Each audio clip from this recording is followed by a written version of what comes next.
So, Charlie, in our Safe to Land workshops, I asked you how you were trained to land fighter planes in the Air Force, and you said VRef from 1,000 feet. That's what we're taught. Strictly, no ifs, ands, or buts. The guy behind you hits you with a ruler or whatever if you don't do it. And it's something that I was trained by other jet pilots when I began flying my plane. 120. The airplane likes 120. The autopilot feels better that way. Yeah.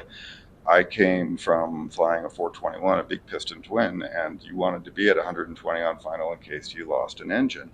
But I think it's worth hearing from you why the military trains VREF.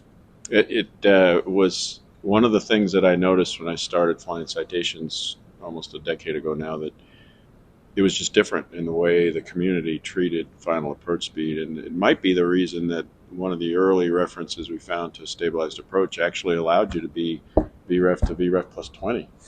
And I'm thinking, 20 knots? I'd have been kicked out of the squadron for being 20 knots fast on final. What are we talking about here? And then when you consider that being 20 knots fast at the threshold can lead to a huge amount of extra landing roll, I thought, well, why are we doing this? And I wanted to learn more about why. And I get it. I understand that the airplane feels a little better. You have a lower deck angle, so you can see the runway environment better. You're not as far on the backside of the power curve, so it doesn't take as much attention initially to find that stable speed. And so folks get used to being at 120, but I'm here to tell you, you can also get very used to being at VREF and VREF plus a little bit. I think there was also a little bit of anxiety about, I don't ever want to get really slow. Well, VREF provides 30% above stall speed. VREF minus 5 is still 25%-ish. VREF minus 10 is still 20% above stall speed. So we're really not anywhere close to being in trouble. And the way the manufacturers define VREF is they had to, in their testing, they had to go to a 45-degree bank turn at the VREF speed and not initiate a stick shaker. So you shouldn't really be worried about being too slow.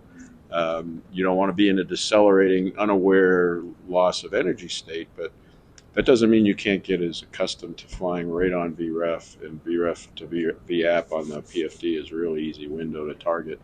And then you have the energy state that you need when you arrive at the threshold. So getting accustomed to that, I think you said, go try it for a few flights and see if you can't get accustomed to it, because it is a safer result, especially below 1,000 feet.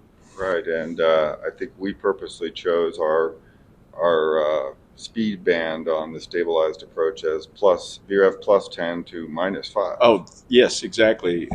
Thanks for recalling that, because one of the criteria we want to make sure people recognize is we want you to go around, if you're well outside a reasonable band, we are going lower before you have to make that final decision. We're going down to 200 feet, but we want to tighten up the limits. But we also recognize that there's really not a lot wrong with VREF minus 5 if you're not in a rapidly decreasing energy state where you need to add a lot of power to correct it. But that's why we put that minus 5 to plus 10 as our criteria, is because we recognize that if you're targeting VREF, you're going to be plus or minus a little bit around it, right?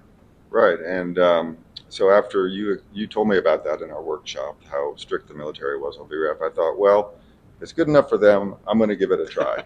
And I went out and I did my next 10 approaches trying to hold VREF from 1,000 feet on down. And at first I didn't like it. The plane felt a little kind of wobbly. And I know the charter guys I flew with in the beginning, they said the passengers don't like that either. And so, yeah, I was just ingrained 120, but I made myself do it.